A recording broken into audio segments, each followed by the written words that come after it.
পিছত আমাৰ বুজিব কথাটো খুব লাগিব তে হ'ব লগ পাম আকৌ হয়নে নহয় ইছলাম শ্ৰেষ্ঠ ধৰ্ম বিশ্বত ৪,২০০টা ধৰ্মৰ ভিতৰত শ্ৰেষ্ঠ ধৰ্ম এইটো আৰু আমি কেনেকৈ মুছলমান ইব্ৰাহিমৰ খলিলুল্লাহ দোৱা কৰিছিল আল্লাহৰ ওচৰত হে আল্লাহ মোৰ ইন্তেকালৰ পিছত আপুনি পবিত্ৰ আত্মাৰ সেই মহাপুৰুষজনক এই দুনিয়াত পঠাই দিব সুবহানাল্লাহ কওক সেই গুণী মহম্মদ আৰু কৈছিল সেই মহাপুৰুষৰ জাতিটোৰ নাম ৰাখিব কি মুছলমান সুবহানাল্লাহ নক'বনে আৱাজ দিয়ক সুবহানাল্লাহ কওক ইয়াৰ পিছত কৈছে আল্লাহ এই জাতিটোৰ ধৰ্মটো ৰাখিব ইন্দা দিনা ইন্দালাহি ইছলাম হয়নে নহয় ইছলাম শ্ৰেষ্ঠ ধৰ্ম আৰু সেইকাৰণে কৈছিল এই মুসলমানেরা তোমরা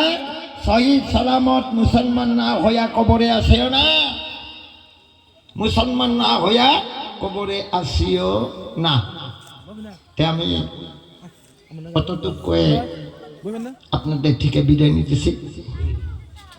ভুল ত্রুটি মাফ করবেন আর আল্লাহ যদি হায়াতে রাখেন নিশ্চয় কোনোদিন দেখা হবো আখিরাতে আমি যাওয়াই লাগবো করলো না চিন্তা করে কবরের কথা চিন্তা করবেন নামাজ সবাই আমি 5 ওয়াক্ত পড়ার জন্য না পড়লে চেষ্টা করবেন ইনশাআল্লাহ কবর বিনা মুসলমানের কোনো গতি নাই